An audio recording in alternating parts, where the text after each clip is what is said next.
Hi everyone, it's Teacher Rosalind here, and today we will be discussing how being an ESL teacher online does not mean you have to break the bank.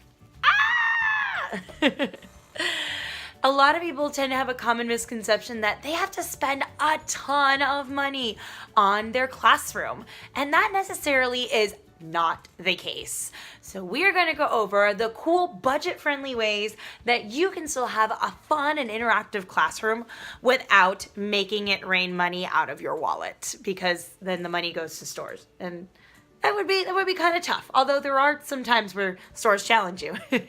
So let's begin with the first thing, which is 2D props.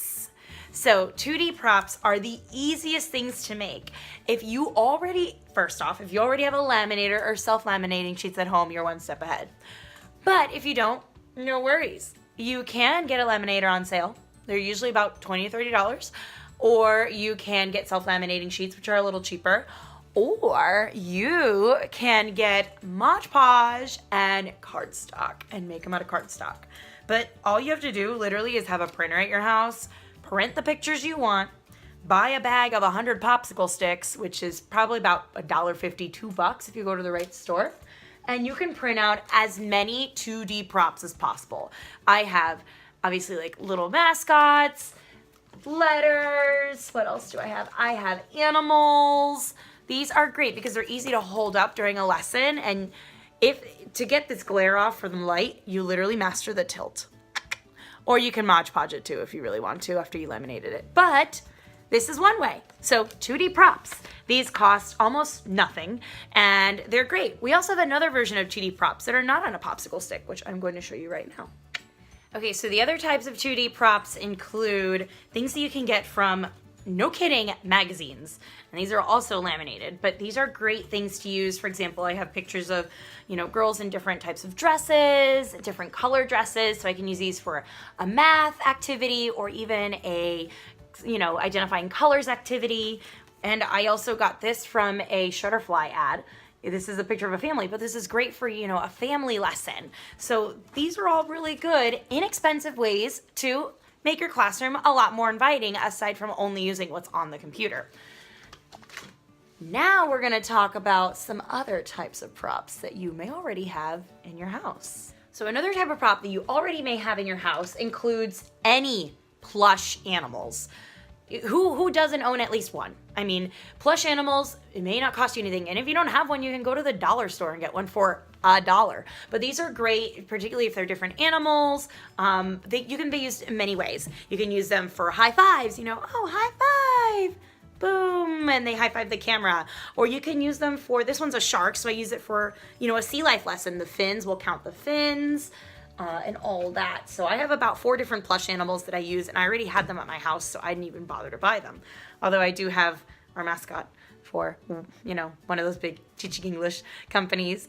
But yeah, in addition to that are just general toys that you may already have at home. So you may have saved some childhood toys of your own, or you may have already had some random things like keychains. This is a dog. This is great. You don't have to buy that. I used to do speech therapy, and these are just little plush animals that I got. I think it was like $1 at the dollar store for a bunch of little animals. So again, very inexpensive ways. You already own clothes. If there's a clothes lesson, have aside, a shirt or a pair of shorts or a pair of socks that you would like to use as a demo item. Again, to reiterate, same with if you have a toy car, toy truck. If you already have these things at home, you don't need to go out and buy them. That's less money you have to spend, which is fantastic. So 3D props are a win-win-win, especially if you have some at home. I mean, come on, ceramic princesses. I already had that.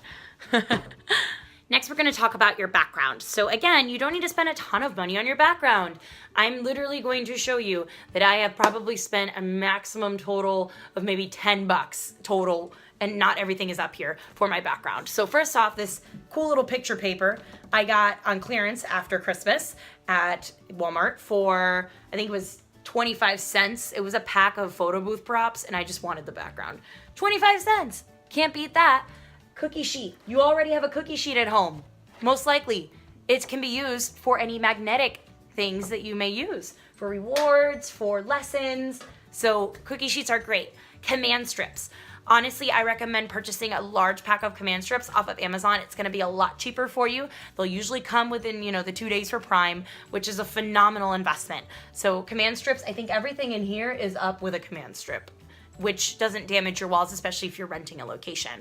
Another thing is the lovely, you can use it as a dry erase piece, but sheet pocket. This can be literally written on with a dry erase marker and then erased, which is great. You can put whatever you want inside of here. This was $1 at the local dollar store. I have some laminated 2D props that I'd like to put up as well. These lights were lights that I already had. They were from my wedding, so things I already had at home. I think the most expensive thing that I bought was I wanted to invest in a really good whiteboard, and this came with magnetic letters. So again, I recommend magnetic letters. If you don't have any and you don't want to purchase any, you're not obviously forced to. You can print them out and put magnet tape on the back and use those. That works too. It works just as well. But this was probably $8 because it came with letters, it came with chalk, it came with an eraser, markers, all of that. So it came with a big package, but it was $8 at Walmart, but it's best because it's dual-sided. On the back side, it's a chalkboard as well. So again, background, probably didn't spend more than like $10, $11, which was fantastic. I really loved the fact that I don't have to spend a ton of money on this. And you can organize your classroom any way you want to. So the other thing that I have as a prop is I got this at a meetup for teachers, but it is literally from the dollar store. It is a double-sided dry erase sign. So this is great for yes and no. Some of the things that aren't as cheap but are great investments are your tools that you're going to use to teach. So you probably already own an iPad or a laptop or a Chromebook of some sort, so I'm not going to list that. But I definitely recommend investing in some good headphones. I bought these. These are on the cheaper end of good quality, but these are $20 Logitech headphones with a mic. They've worked amazing since day one. I love them. They work off of a USB, so it connects to my Chromebook really easily. But I love these because you get great sound quality. Your voice sounds great on the other side of the camera.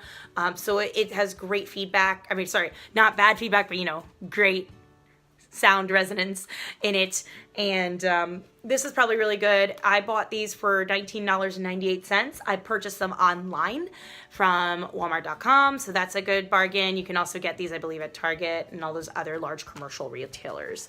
The other thing that I invested in was, well, I didn't invest it. It was a Christmas gift from my husband, but you can invest in it, is an adjustable laptop stand. So this can actually, if I were at a higher table, I could actually use this as a standing desk as well. But this allows me the ability to have a secondary shelf underneath where my laptop is, and I can store props and things that I need at the ready for my classes. And I believe that was about $20 to $25, which is great.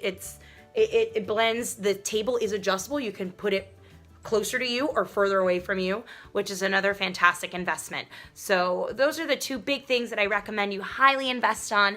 And then an optional piece is if your device has a camera, you can get an upgradable camera, an external one, but I have yet to do that. I want to keep my budget low. So those are the different things. I hope this has kind of guided you in the right direction, or at least given you some great ideas for how to set up your classroom, or maybe even kind of let you jump on board the teaching English as a second language train online. If you have any questions, please don't hesitate to comment below or send me a message. You can also follow me on my Instagram account and DM me there if you have any further questions as well. Or if you want to know who I teach English for, I can tell you about that and give you some heads up and even help you out. Have a fantastic day. Again, I hope this was helpful. Bye-bye.